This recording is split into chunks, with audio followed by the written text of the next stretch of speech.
The first thing the men at Crosscut Creek noticed about Marta Voss was that she was digging in the wrong direction. Every homesteader on the Dakota Territory line in the autumn of 1878 was building up. Walls, roof lines, loft beams reaching toward a sky that had already started to pale with cold. They were stacking logs, notching corners, hauling sod for chinking, and generally doing what every sensible person knew you had to do before the first hard freeze locked the ground like iron. You built tall, you built tight, you built fast. That was the gospel of the Northern Plains, and nobody questioned it, the same way nobody questioned the wind or the darkness or the fact that a man could be perfectly healthy at breakfast and gone by supper if the wrong thing got into his water. But Marta Voss, 31 years old, widow of 4 months, mother of 2 daughters aged 7 and 9, was on her knees in the center of her 12 by 18-foot cabin floor with a short-handled spade, throwing dirt over her shoulder like she was burying something. She wasn't burying anything. She was building the thing that would save all 3 of them, and 6 other families besides, before February was done. It was October 14th, 1878, 9 miles north of the settlement that would eventually become Larimore, North Dakota. The temperature that morning stood at 31 degrees Fahrenheit at dawn, which was not unusual for the territory but was early enough in the season to make experienced men uneasy. The sky had a particular yellowish quality that the Ojibwe traders called wolf-light, not a storm yet, but a promise, the kind of sky that made horses restless and dogs pace. The kind of sky Marta Voss had seen twice before, once in the German hill country where she was born, and once in Minnesota, where her husband Peter had died of a chest sickness in June, with the summer green all around him and the birds loud and merciless. She knew what that sky meant. She'd been planning for it since August. The men of Crosscut Creek were not unkind about it, exactly. Frontier people rarely wasted the energy required for cruelty. But they were direct, in the way that people become direct when every miscalculation carries a body count, and their directness on the subject of Marta Voss and her floor hole was consistent and came from every direction. Arvid Stenberg was the first one to say it out loud. He was 53, Swedish-born, with hands like a pair of old boots and 17 years of Dakota experience in his face. He'd watched 2 partners freeze, buried a wife at the age of 40, and survived a blizzard in '73 that killed 11 people in the county and 47 head of cattle.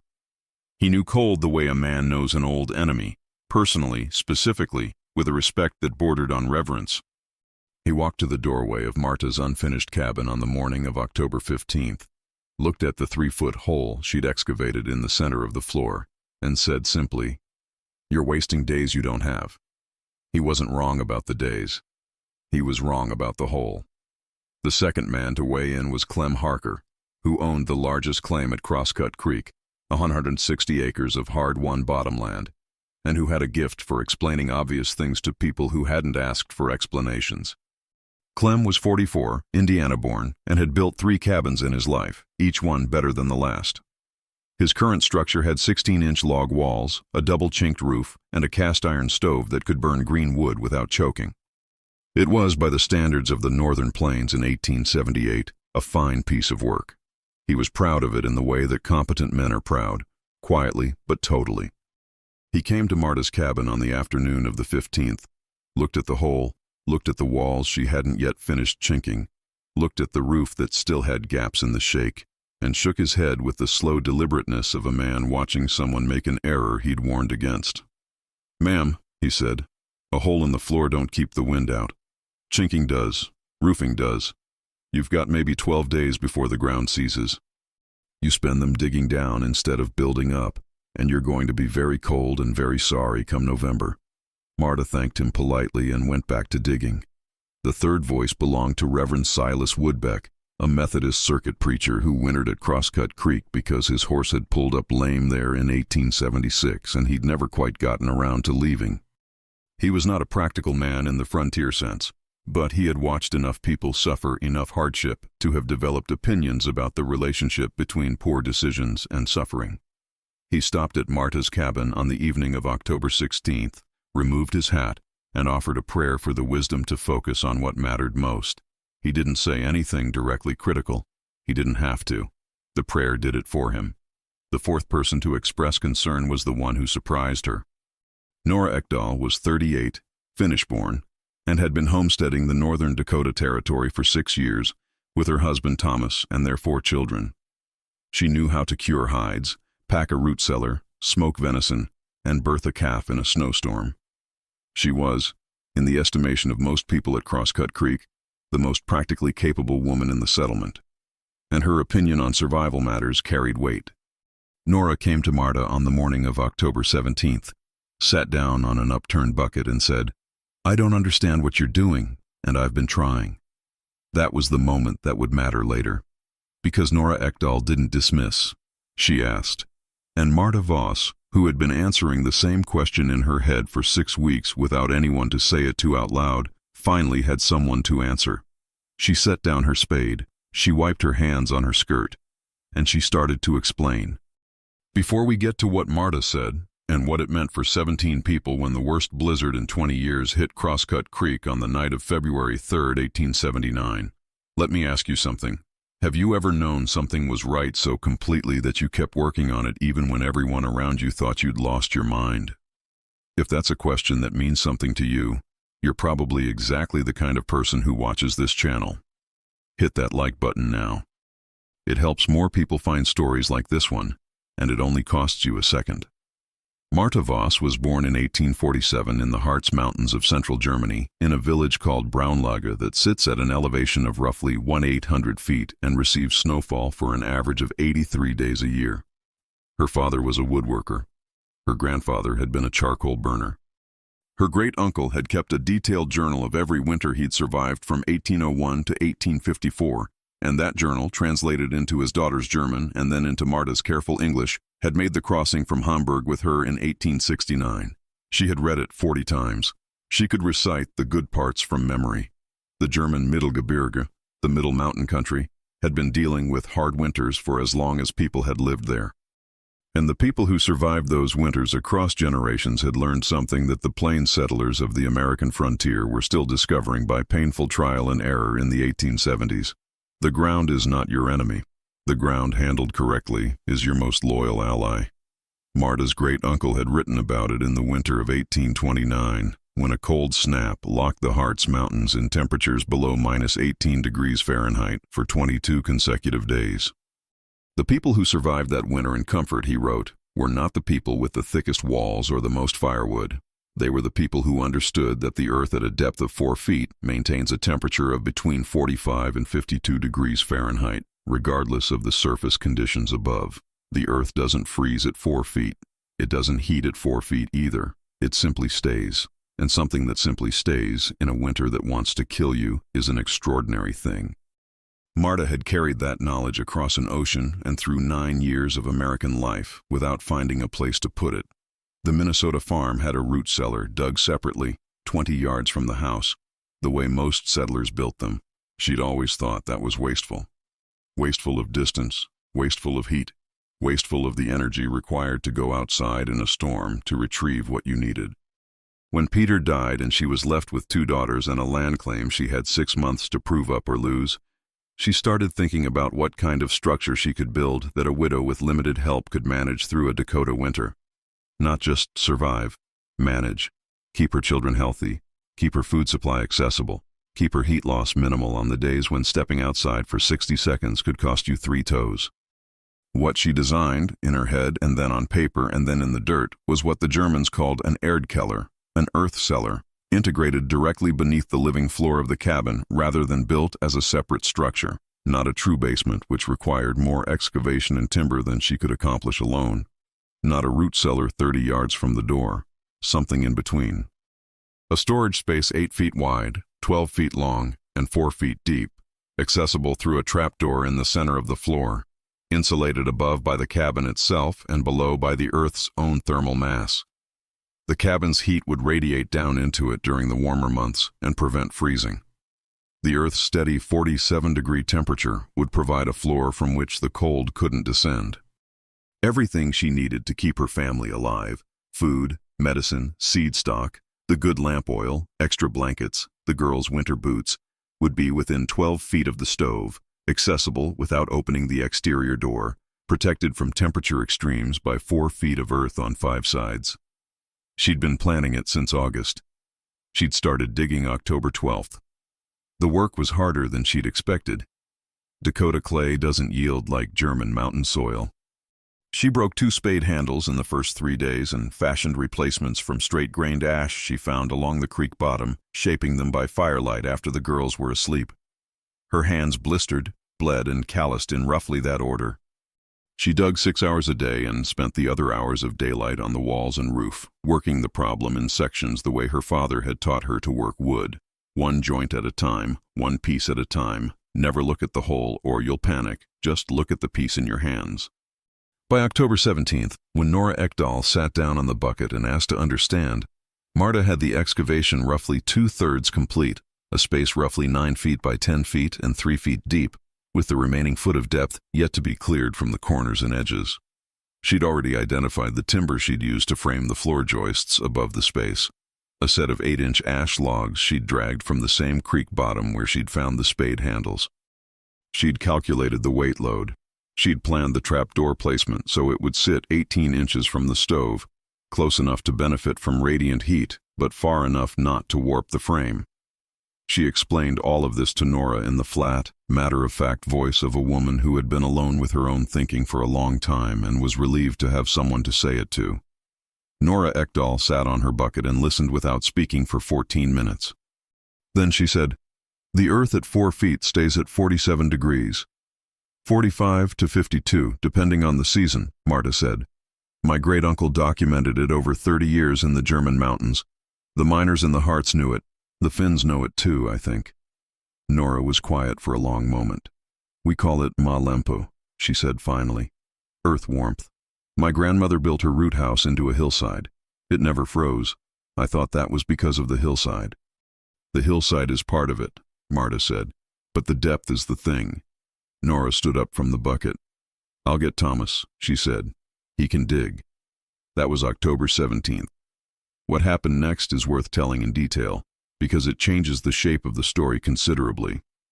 Thomas Ekdahl was 39 feet of Finnish stoicism, wrapped in worn canvas and rawhide, and when his wife brought him to Marta's cabin and explained what they were doing, he looked at the hole in the floor for approximately 45 seconds, nodded once, and picked up the spare spade.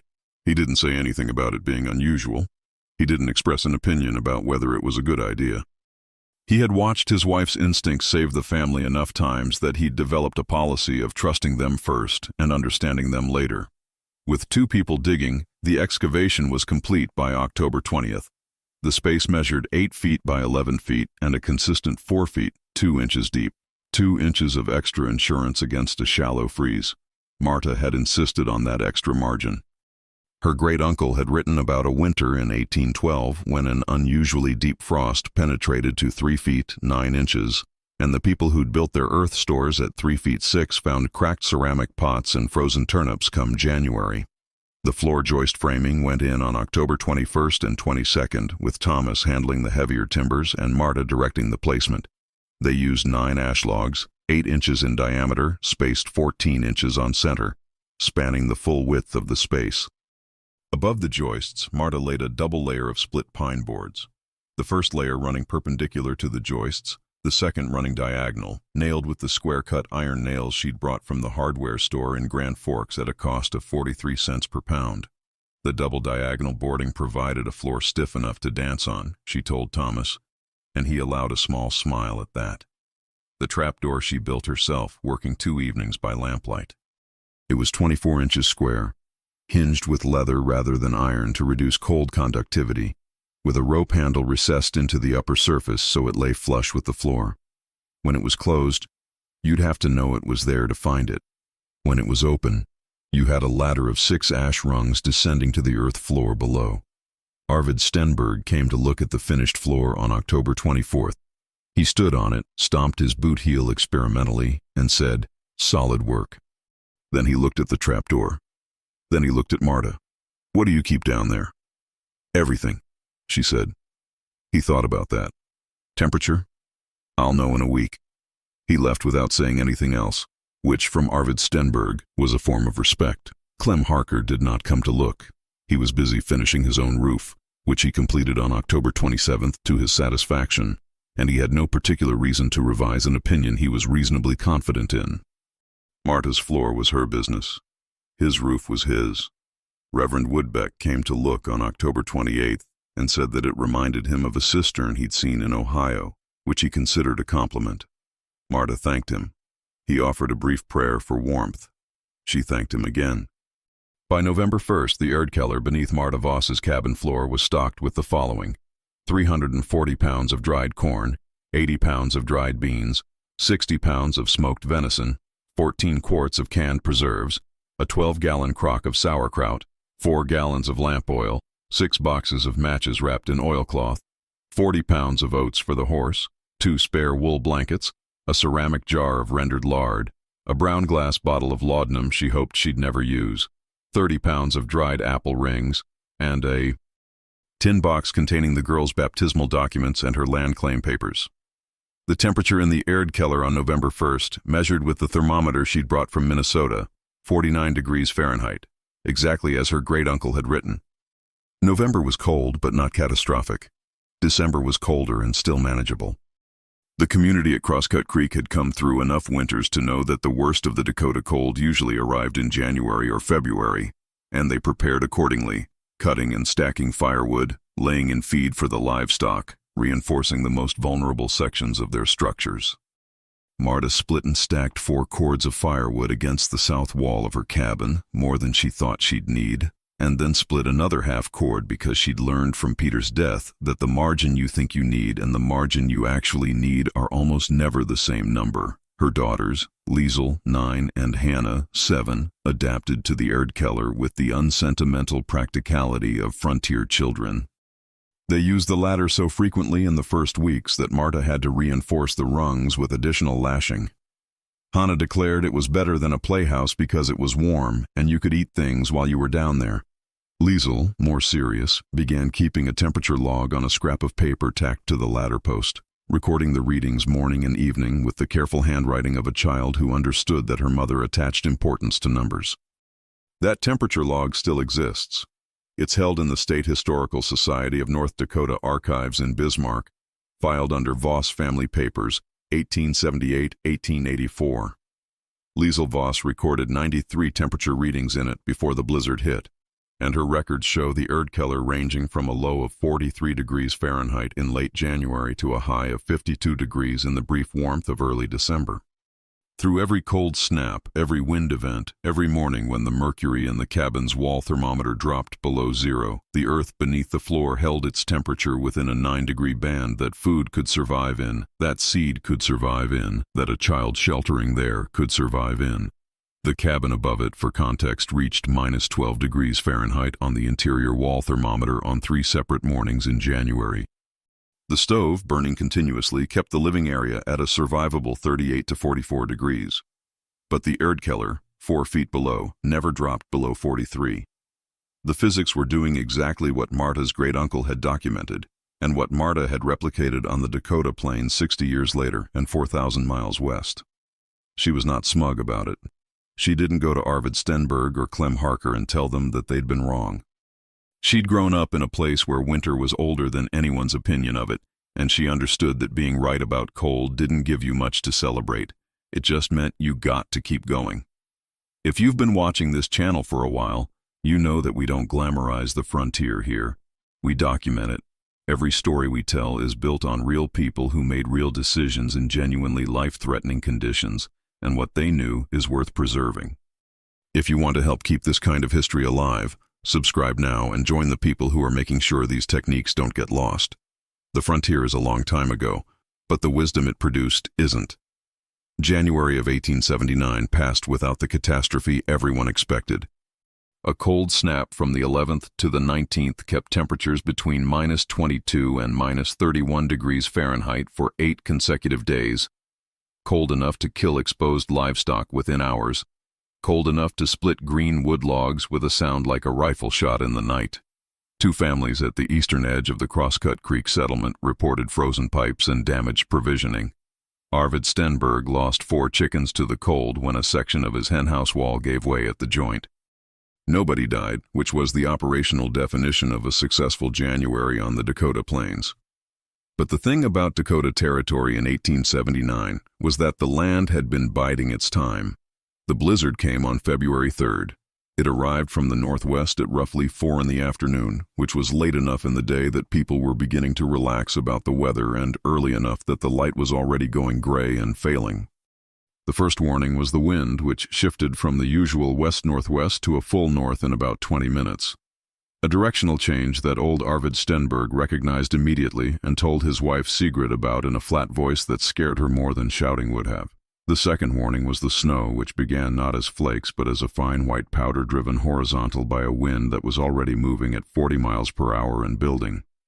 The third warning was the temperature, which dropped 19 degrees Fahrenheit in the space of 35 minutes, from 11 above zero to 8 below, a rate of change that experienced plain settlers associated with only one category of storm.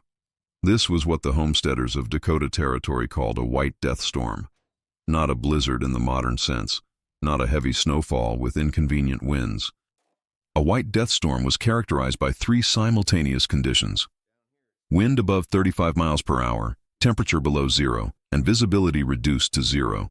Not near zero, not poor, but the absolute nothing of a white wall in every direction. In such conditions, a person disoriented 20 feet from their own door could wander in a circle until they froze. It had happened. It had happened here, at Crosscut Creek, in January of 1873, when a man named Orville France had walked from his cabin to his barn, a distance of 40 feet, and been found the following April thawed out in a coulée 3/4 of a mile east, his hands still reaching forward. Nobody at Crosscut Creek needed to be told what to do when they saw those 3 conditions converging. Every family went to ground. Marta Voss had been ready since August. When the wind shifted, she was outside splitting wood, a final half hour of splitting before dark, the kind of productive stubbornness that got frontier women through their days. She felt the change in the air before she heard it, a pressure drop and a smell like cold iron, and she drove the axe into the chopping block, gathered the split wood in her arms, and went inside. She called for Liesel. She called for Hannah. She latched the door. She added the door bar. She put 3 logs on the fire. Then she opened the trap door. She spent the first hour of the storm moving the most critical supplies up from the Erdkeller into the cabin living space. Extra lamp oil, the spare blankets, the smoked venison, a portion of the dried corn. Not because she expected to need it all, because she believed in redundancy the way her grandfather had believed in it. A second measure taken at low cost before the crisis, worth 10 measures taken at high cost during it. By the time the wind had reached what she estimated at 55 miles per hour, she had a feel for wind speed from years of watching how it moved the high grass. Everything she needed was within arm's reach of the stove. The storm ran for 62 hours. 62 hours of sustained zero visibility, sustained below zero temperatures, and a wind that peaked at some point in the second night at a force that shifted the cabin's window shutters inward on their hinges and deposited a thin sheet of snow through the gap around the door bar. Marta repacked the door gap with a rolled wool blanket. The girls slept in shifts, one always up to tend the fire. They ate venison and cornbread and dried apple rings and didn't complain, because Liesel was 9 and already understood survival arithmetic, and Hannah was 7 and had learned from her sister. The temperature inside the cabin, per Liesel's log, dropped to 28 degrees on the morning of the second day when the fire burned low during a 2-hour period when both girls slept simultaneously. Marta caught it, rebuilt the fire, and made a rule: no simultaneous sleeping. The temperature recovered to 41 degrees and held there. The Erdkeller, for those 62 hours, never dropped below 44 degrees Fahrenheit. But Marta Voss was not the only person at Crosscut Creek, and that is where the story stops being about one woman's ingenuity and starts being about what happens when a community faces a crisis it wasn't prepared for. The Harker family, Clem, his wife Dorothea, and their 3 children, had a well-built cabin and a good stove and 4 cords of wood stacked outside. What they did not have by the end of the second day of the storm was a way to reach the wood. The snow had drifted against the south wall of their cabin to a depth of 7 feet, burying the woodpile entirely and blocking the door. The exterior door opened outward, which was the standard construction at the time because an inward opening door could be forced by wind pressure. In a 7-foot drift, an outward opening door was a door to nowhere.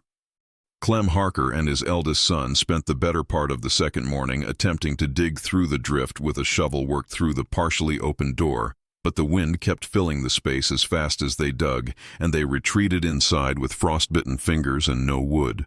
By the morning of the third day, the Harkers' interior temperature had dropped to 19 degrees Fahrenheit.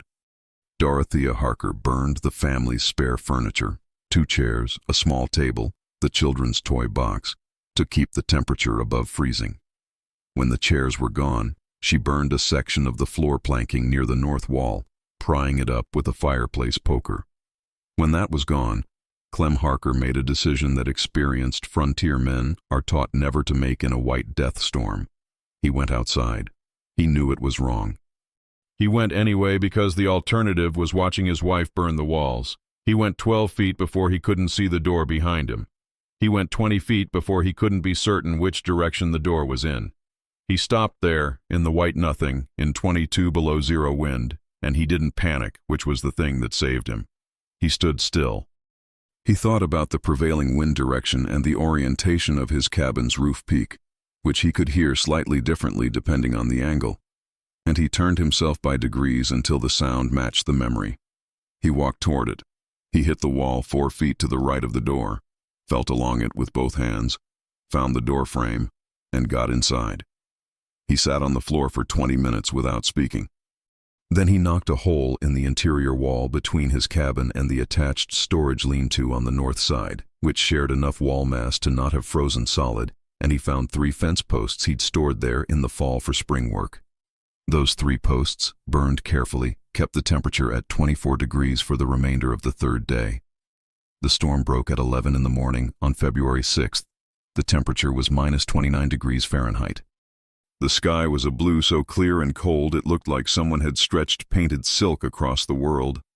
Marta Voss opened her door, which opened inward because she'd built it that way specifically to prevent drift blocking, and because her great-uncle had written about this exact problem in the Hartz Mountains in 1831, and stepped into 2 feet of packed snow on her front step. She stood in that cold, clear blue morning for a long moment, listening. The settlement was silent in the way that only survived catastrophes are silent. Then she heard a sound. It was a child crying.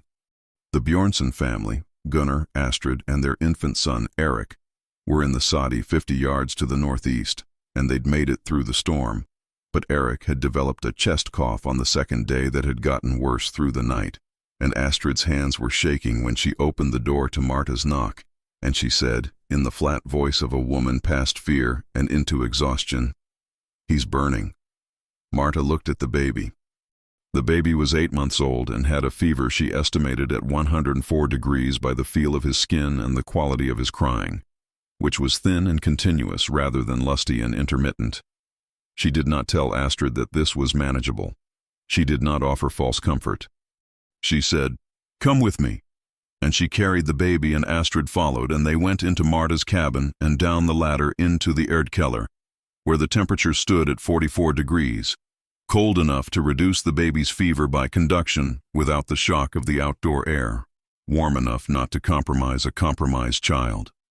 She held the baby in the Erdkeller for 4 hours, wrapped in a wool blanket, the cool, steady earth temperature drawing the fever gradually down.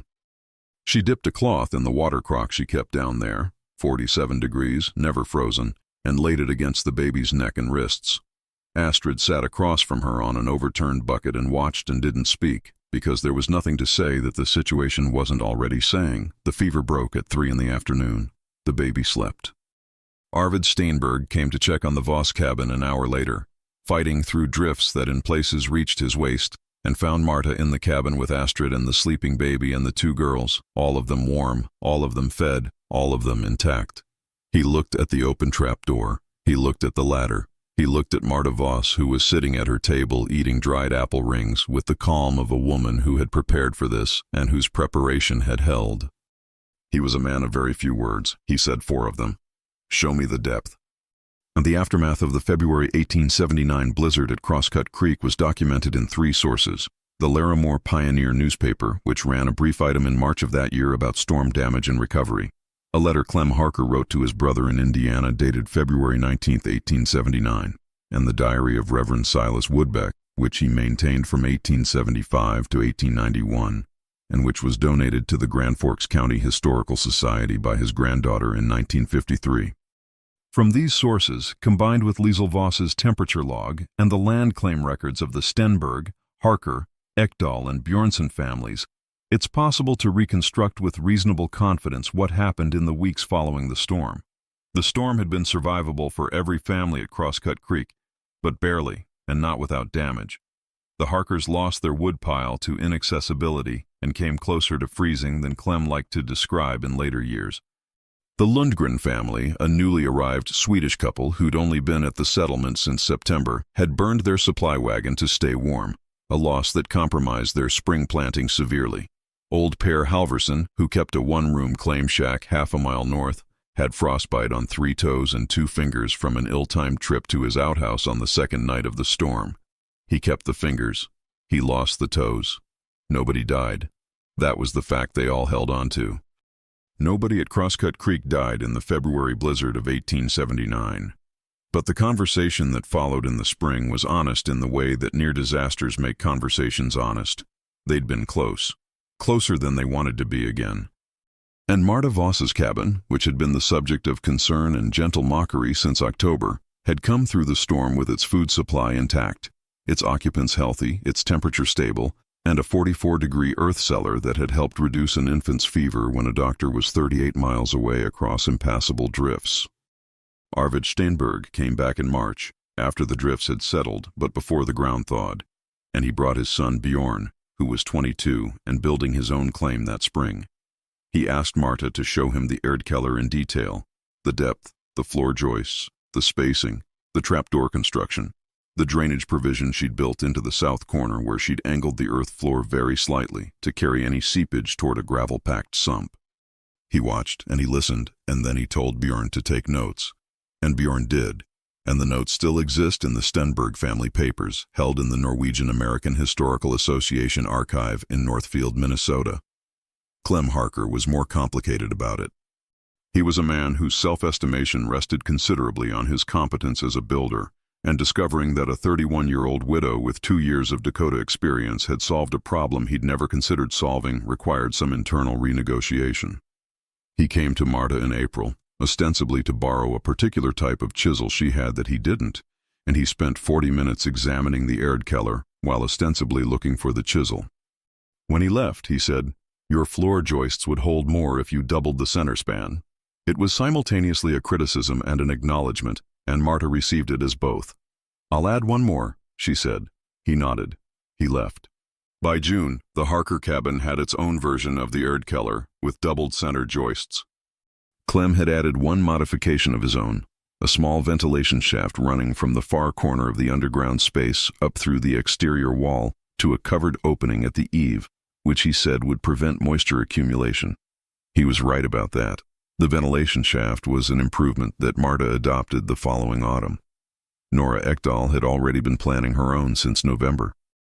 Thomas dug it in May, and their version was deeper, 4 feet 8 inches, because Nora had decided that if 4 feet 2 was good, more was better, and she was willing to spend the extra digging time to find out.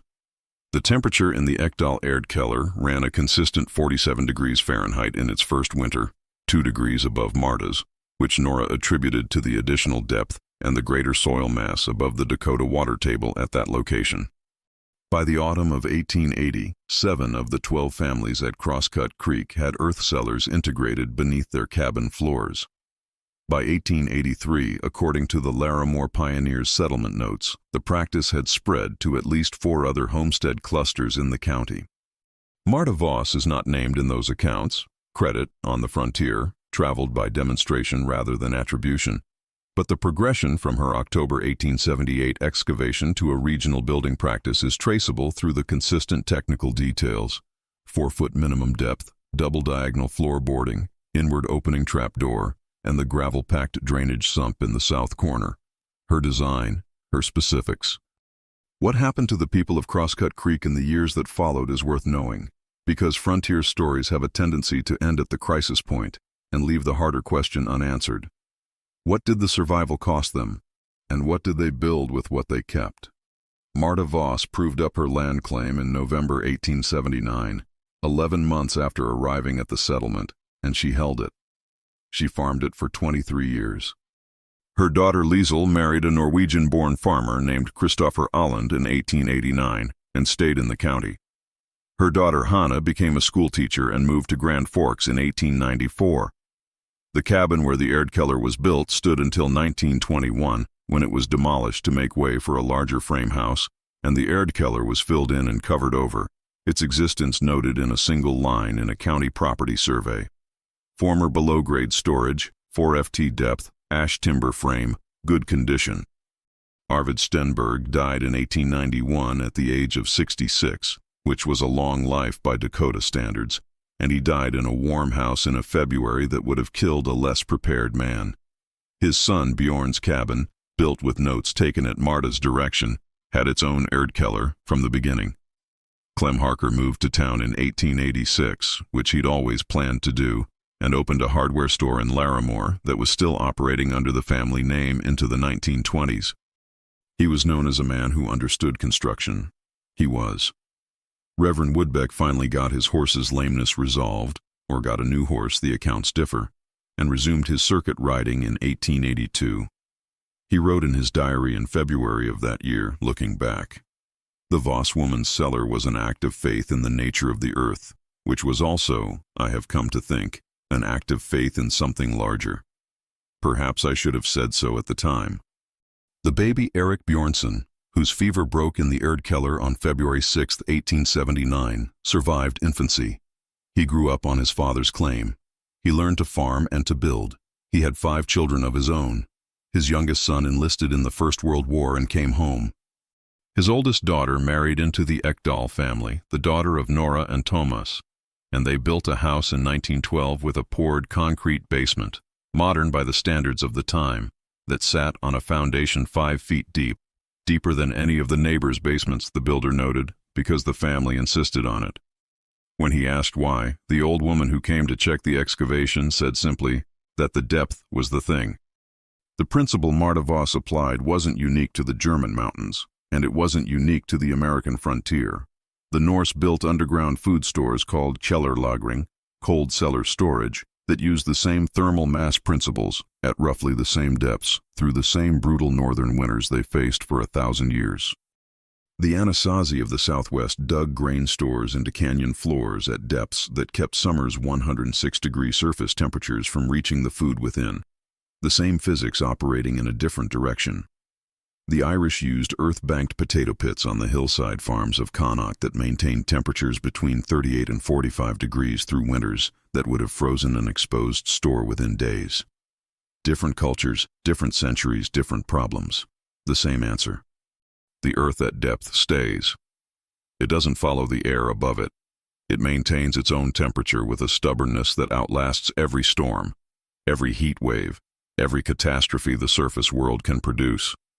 Modern soil scientists call it the zone of constant temperature, the soil depth at which diurnal and seasonal temperature variations become essentially zero. In the northern Great Plains, that zone begins at approximately 3.5 to 4 feet and extends downward. The temperature in that zone for most of the northern Midwest ranges between 44 and 52 degrees Fahrenheit year-round. It's been measured with electronic sensors and satellite soil models and peer-reviewed in the journals of agricultural science. The measurements match, within 2 degrees Fahrenheit, what Marta Voss's great-uncle documented in a handwritten journal in the Harz Mountains in 1829, and what Liesel Voss recorded in a child's careful pencil on a scrap of paper nailed to an ash ladder in Dakota Territory in the winter of 1878. Sometimes the old knowledge isn't old. Sometimes it's simply accurate. And what's old is the assumption that we've improved on it. There's a last piece to this story, and it's the one that seems small, but isn't. When Marta Voss opened her door on the morning of February 6, 1879, stepped into 2 feet of packed snow, and heard Eric Bjornsson crying 50 yards away, she didn't go back inside first. She didn't assess the risk or calculate the odds. She'd built the thing that made helping possible, and now that helping was needed, she went. That is the thing that's easy to miss in the technical story. The Erdkeller wasn't just thermal mass and ash joists and 43 cents worth of square-cut nails. It was the preparation that made action possible. It was the margin that allowed generosity. It was the reason she could carry a sick baby into a 44-degree earth cellar in a -29-degree storm and have something to offer rather than nothing. Frontier survival is often told as an individual story, the lone homesteader against the elements, self-reliance as the supreme virtue. Every person responsible for their own survival and no one else's. That version is easier to tell. It's simpler. It has a cleaner moral. But it isn't really the story of Crosscut Creek in February of 1879. The real story is that a woman built something unusual and was mocked for it, not by bad people, but by competent people who were reasoning from everything they knew. And she built it anyway because she was reasoning from something older and further and more stubborn than their experience. And when the storm came that tested all of them, her preparation didn't just save her family, it gave her the capacity to save someone else's. The men who doubted her, Stenberg, Harker, Woodbeck, weren't wrong about the frontier. They were experienced and capable, and their instincts had kept them alive through conditions that killed lesser prepared people. They simply didn't know what Marta knew. And to their credit, when the evidence came in, they looked at it. Stenberg brought his son. Harker added the ventilation shaft. Woodbeck wrote in his diary that perhaps he should have listened harder. That, too, is a frontier virtue. The willingness to look at what actually happened rather than what you expected to happen and adjust. The winter of 1878 to 1879 is recorded in the climatological history of the Dakota Territory as one of the 5 most severe of the 19th century. The blizzard of February 3rd through 6th was given no official name. That practice came later with organized weather services, but it appears in the diaries and letters of settlers across the northern plains as simply the February storm, or in the accounts of those who came closest to not surviving it, the White Death. 43 deaths were attributed to it across the territory. At Crosscut Creek, none. 0 is a remarkable number in a storm that killed 43. Marta Voss never claimed credit for that 0. She would have said, if you'd pressed her, that each family had survived by their own preparation and their own endurance, which was true and which was also a form of frontier modesty so complete it bordered on inaccuracy. But the temperature log exists. The Stenberg family notes exist. Clem Harker's letter to his brother in Indiana exists, and in it he writes in the precise and slightly resentful prose of a competent man acknowledging a better idea that the German widow's floor cellar proved its worth in the late storm, and I have since incorporated the principle into my own construction. That sentence, written by a skeptic, is worth more than 100 sentences written by a believer. If you've stayed with this story to the end, you understand something about why this channel exists. The frontier didn't just produce hardship, it produced solutions, specific, tested, empirically verified solutions that people worked out under the most stringent peer review system ever devised, which is the review system of staying alive through another winter. That knowledge was mostly passed down by demonstration, by watching, by women like Marta Voss opening their trapdoors and saying, "Come look," by men like Arvid Stenberg telling their sons to take notes. We don't want that knowledge to disappear into the distance behind us. If you want to be part of the effort to document and preserve what the frontier knew, the thermal mass principles, the construction techniques, the survival strategies that worked over generations and across cultures, subscribe now. There are tens of thousands of people watching this channel because they believe that what our great-grandparents figured out in the hardest conditions imaginable is worth remembering. Join them. Help us keep it alive. The knowledge is too important to lose, and the stories are too good to forget. Marta Voss dug her Erdkeller in October because she understood something about the nature of the earth, that it holds its temperature against the world's weather with a patience and constancy that human-built structures can only approximate. She understood that the best insulation isn't always what you build above you. Sometimes it's what you build below. She understood that preparation taken before the storm is worth 10 times the same preparation taken during it. And she understood, maybe most importantly, that a margin built for your own survival can become, when the storm is bad enough and the neighbor's baby is sick enough, a margin you can share. The ground doesn't change in a blizzard. It holds its temperature. It holds what you put in it. It holds, with the steadiness of something that has been doing this for a very long time and has no intention of stopping. Marta Voss knew that, and in the winter of 1879, in a white death storm that killed 43 people across the Dakota Territory, it made all the difference.